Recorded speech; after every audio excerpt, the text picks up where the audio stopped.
Hello, good morning. I think it's morning. I'm not sure. But anyways, it doesn't matter. Good whatever when you find this video. Good morning, good afternoon, good evening. So I'm burning a little Palo Santo here. It's a form of smudging. Palo Santo is also known as sacred wood. Mine is red because it's dipped in dragon's blood. And I just like to smudge when I'm about to do one of these things, or when I do a tarot reading or some kind of energy work for people. So I wanted to get on here because I wanted to talk about one of the keys, another of the keys to happiness. Now I also want to sort of expand a little bit on the keys of happiness.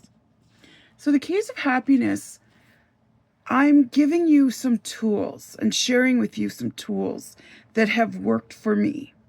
You take what you want, what you need, leave the rest if it doesn't resonate. But I want to talk a little bit about happiness too. I don't want to mislead you into, if I do all these things, if I do A, B, and C, then I'm happy. And that's not always the case. But this definitely will help with that. No one is ever happy all the time. That's the first thing, right? We are normally happy or ready to celebrate when we've been through something, whether it's something we've survived, whether it's something we've worked really hard for, whether it's, a goal we've reached, or an obstacle we've overcome, or a block that we've released, whatever it might be, that can help bring happiness. And with happiness also comes contentment. And contentment is actually a step above, for me, happiness. Contentment is, I don't have to have done anything huge in order to be content. I can just be content. I can be happy to be content. I love my life. My life has taken some paths and twists and turns that I did not expect. But that being said, I am who I am because of the way my life has gone. The choices I've made, the situations I've been in, even the trauma I have experienced. And I like who I am. Taken me a long time to like her, but I do. I love who I am. And I'm very content. I'm coming to you from my library. And I know my husband thinks I'm a little Pollyanny-ish because I do tend to look at the positive. And I know my kids make fun of me because I'm trusting of people and I always want to see the good side of them. I often won't see the bad side of them or the shadow side, like I was talking in my last video about. But I like my positivity. To me, sometimes it can be a detriment, but for the most part, it's not. So I'll keep my positivity. And maybe my naivety. I'm naive. Does that make sense? Okay, so what I wanted to talk about is how to use energy and understand energy. So everything is energy.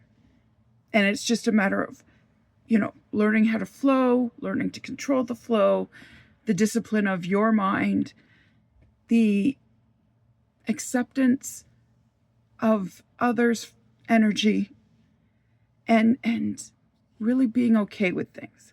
And understanding that every problem you have, whether it's mental, emotional, physical, spiritual, it's all energy. And everything in your life is energy. From crystals, to candles, to yourself, to the lamp behind me, everything. It's all energy. So let's go on to something called cellular memory. So who here has gone through some kind of therapy? I have. Have you done endless amounts of therapy? I get a lot of clients who've come and said, I've done so much therapy, and they often say, you're saying some of the same things my therapist said. I do often get told as well that I give really concrete things that, they've been in therapy for, 2, 3, 4, 5, 7 years. And in a couple of sessions with me, they've moved forward in ways that they would never have imagined they could. So who here has gone through some therapy or coaching? Or who here has bought endless amounts of self-help books?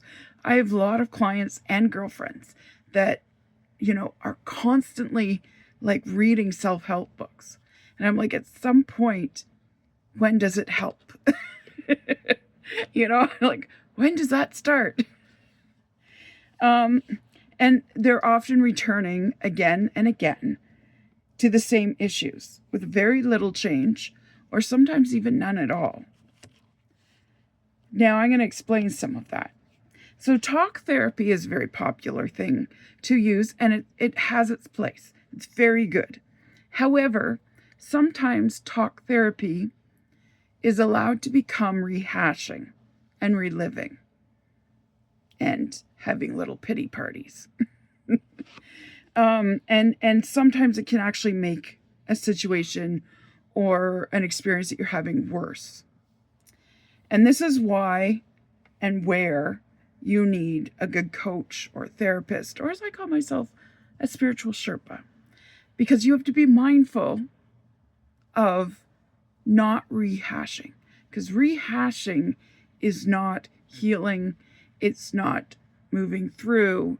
It's not therapy. It's not coaching. It's not growth. It's not healing. It's none of those things.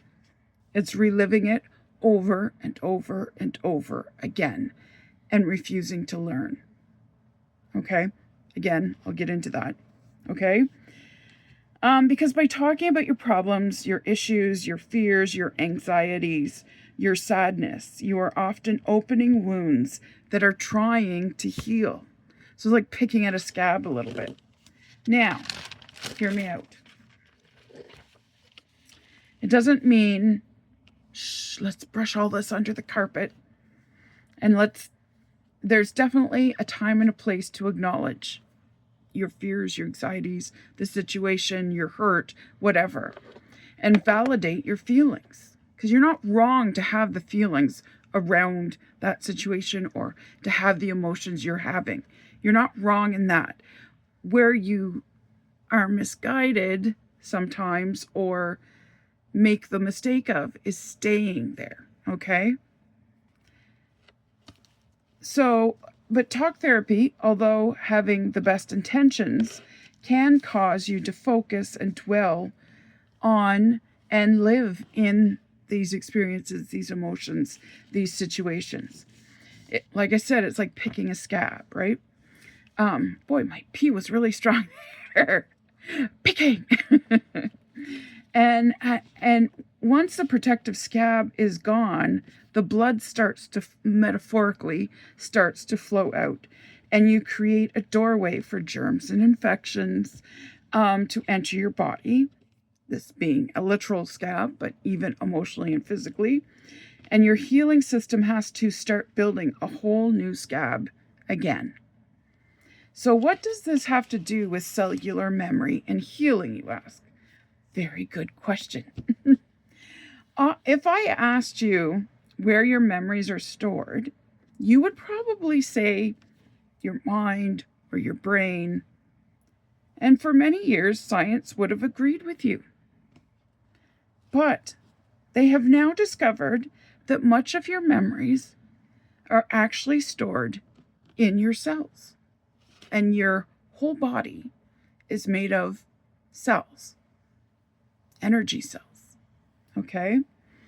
They're all over your body. And there's gray matter they've even discovered too, which is what your brain is made of, gray matter in your gut. And it goes back up and down to signal the gray matter in your brain through the spinal cord. And this is why we have that saying, your gut feeling. My gut feeling, my gut's telling me to go this way. My gut's telling me not to trust this person. You have a gut feeling because it's your gray matter reacting to energy around you. And your cells also have memories, and a lot of your memories are stored in your cell. So unfortunately, you can, and many of us do, have destructive cellular memories. They have done studies with plants, animals, and humans, because plants and animals have destructive cellular memories too. They're capable of having that, okay? They've shown that plants can feel sadness, right? And not sadness to the level of us, not that kind of complex sadness, but they can have, some basic emotions. And what they have found is that a person with destructive cellular memories will struggle even if they are in good life circumstances. So think about that, okay? Now, a person who has healthy cellular memories seems to be able to thrive and succeed even when it looks like life has dealt them some difficult circumstances. Wow. This study was done in Southwestern University Medical School in 2004. And they've done a lot of different studies. They use the analogy of the cell memories are the little post-it notes that tell the cell what to do. Only when there are destructive cell memories, the post-its are telling the cell to do the wrong thing. And by the wrong thing, we mean the cell is told to go into stress mode. And if you remember in earlier videos, I was talking about how stress shuts down our immune system, and stress is like 95% of the contributing reasons why we have, illness, weakness, instability, that sort of thing, right? And when it doesn't, and it goes into stress mode even when it doesn't need to, okay? When this destructive cellular memories, what we have in our body, if we've gone through some trauma, whatever it might be, will become destructive cellular memories. And when we're stressed, well, actually, when we're stressed, what it will do, because it compiles, right? And once it gets enough, it tells the cell to do the wrong thing. And the wrong thing is to go into stress mode so that it thinks it's being protective, but it's not, okay? The New York University Medical Center believes that chronic pain and many other illnesses are often caused by repressed anger and rage in the unconscious mind or the subconscious mind, right?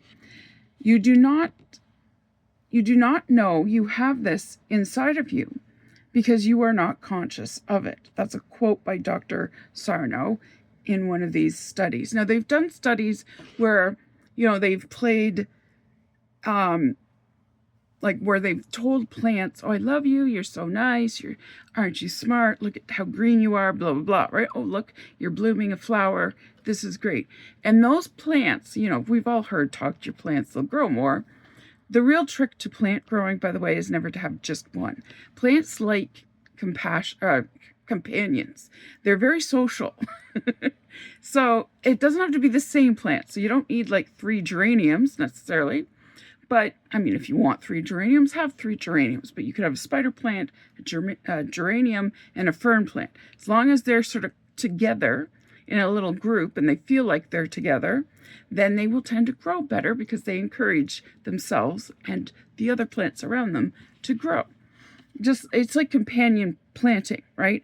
But even if you don't know what the ideal companion is, give your plant, any plant that you get, a companion. I like to do it in 3s because I think that just helps better. But when I learned that trick, changed my thumb from a not so green thumb, probably brownish, to a green thumb. So much better to do that. But also talk to your plants. Tell them how lovely they are. Tell them how great they're growing. All these kind of things. It encourages more growth, healthier plants, blah, blah, blah. Now, they've done a study where they've done that with plants. And then in another room, they have plants that they yell at and they're angry with and they're raging at. You're so stupid, or you're just a useless plant, blah, blah, blah. And they tend to struggle to grow, and they are often stunted or wilted, weaker in some way, right? And that's because they have more destructive cellular memories, because they're getting told that they're no good. Whereas the plants that are being encouraged are doing much better. They've done the same thing with water. Water reacts in the same way plants do. So, and I really love the idea of blessing your food and blessing your water or your drinks or anything like that before you have your meal. Not just because, if you're a Christian or Jewish or whatever religion you are, that, it's part of the law of God or goddess or creator or whatever. But it's also about putting some of your positive energy onto the food that you're about to eat to hopefully help nourish you and quench your thirst and all these great things. And it also shifts you into a state of gratitude, right? Because it's usually, thank you, Lord, for the food we're about to eat kind of thing, right? So it does a lot of positive things. Even if you don't believe, it's still good to bless your food. And blessing someone is something that's not just reserved for priests or ministers or whatever. Anybody can bless another person. I bless you with a safe journey, Fathers, heads of family, often would put blessings on their children. Mothers can do the same thing. Children can do the same thing. Everybody can bless people, right? That's why when you sneeze, they say bless you. You don't want any demons or spirits going up your nose when you sneeze. So bless you. Like I said, these emotions of anger and rage, hurt, betrayal, get rooted in our cellular memories. And sometimes they're rooted there because of a reaction we've had, especially as a child. If we've had an angry or stressful household for whatever reason, if we've had an anxious household, and we have not been allowed or allowed ourselves to express the anxiety, the rage, the anger, the betrayal, especially if you're coming from an abusive home, that's obviously an extreme, but it happens. And maybe, you had to cower and be silent, be as quiet as you could. So you took the emotions and you pressed them down, and guess where they went? They went into your cells. So that's often how we get it. You can get it too from, kids being mean to you on the playground. It's not always parents that are abusing you or whatever. There's many facets of your life that can go horribly wrong. But there is good news. So anyways, like I said, they're rooted in your cellular memories and cause damage to our DNA. Okay, so DNA, right? So think positive. Why doesn't it work? I'm a very positive person. It doesn't always work. I can tell you that. Well, you naysayers and grumpy Gusses will be happy to hear you can't just think happy rainbow and unicorn thoughts, and your cells will be miraculously healed, and everything will be gumdrops and hula hoops from now on. They're right. The naysayers are right. However, here's the thing. I know the unicorn people are asking, but why? Why does this not work? Because there are actually a couple of big reasons. And the first reason is your unconscious mind actively protects these destructive memories because they are painful for us. And our unconscious or subconscious mind's heart is in the right place when they're trying to protect us. In the right place to the point of that it buries these memories deep inside our own cells. So while we often don't remember these memories, because you can go as far as even blocking it out, our body, our cells do remember. And that's where what seems like rainbow illness, or well, like random, sorry, I was going to the rainbow side, like random illness strikes us. And we wonder, why do I have this random illness? You know, what did I do, right? When we start healing the cells and the memories, sometimes we remember these destructive memories. Our subconscious often deals with them in our dreams. That's why it's so important when you keep a dream journal to have about 10 dreams, as much in a row as you can. You know, maybe you get 8 dreams in a row and then you skip a night and you have 2 more dreams after that. So it's okay if there's a few gaps in between. It doesn't have to be 10 dreams night after night. Because our subconscious deals especially with these destructive kind of memories because they're painful and they hurt and they're complicated. And, you know, we're processing. We're trying to process, especially if they're memories from before when we were children who could not process or not capable. We were not mature enough yet to process these hurts because some of them are astronomical in the weight and the situation. This is where key number 3 is going to be presented to you. So that's the next key. But where am I? Okay, so we're going to talk about unlocking the subconscious mind. A lot of notes here. So I want to make sure I'm in the right places.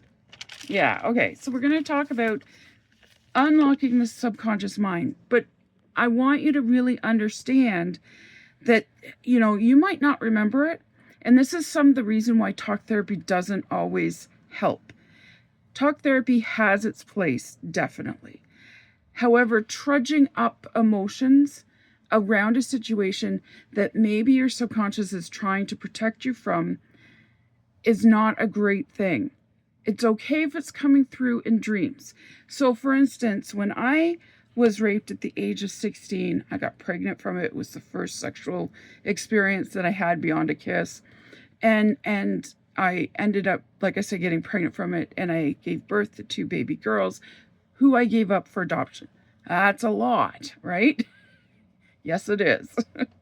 So my mind for a long time didn't even remember the rape.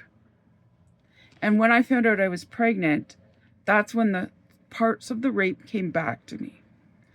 And it only came in snippets. I couldn't remember it all. I didn't understand it. It was like seeing like just chunks of a movie, split seconds here and there.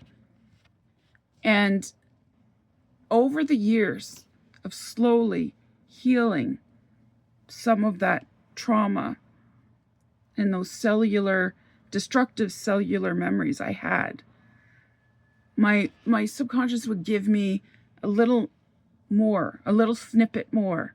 And I'd be like, oh, okay, I felt like I was putting a movie together. You know, it's like, I've got this little square, this scene. If I put this together, that makes sense. Okay, so that happened, right? And I did write my story down after I'd done a lot of healing. And I wrote my story down after I did a talk about part of my story. My story isn't the rape, right? It's part of my journey. It's definitely a very big part of my journey. There's definitely layers of trauma there that I've worked through. And I knew there was a time when I did a talk about it. And I knew that evening, after I was done presenting that talk, I knew I was okay. That I didn't need any more healing of that. I got lots of healing to do, don't worry. But that I have completely and fully finished with. And it's an important part of my journey. And it's a part of my journey that, you know, I'm not like, oh, I'm so glad that happened. But I'm okay with it happening. And I've accepted it. I've forgiven everything around it. Now it's all embraced with joy and the gifts that I got from it. So understanding that you may too have some of these destructive cellular memories. I don't know why I have to say it that way. I'm always like starting with cellular. Destructive cellular memories. Understanding that. And, understanding that you've got the shadow side. And that sometimes is a bit of your shadow side, is these destructive cellular memories. So it's understanding that there's a shadow side and that you're okay, and starting to love who you are, because you are who you are. Love her, love him, love whatever in between. Love yourself the way you are right now. And in the next video, we're going to talk about unlocking the subconscious mind and learning how to heal. Okay? So that's it. Nice and easy. Bye.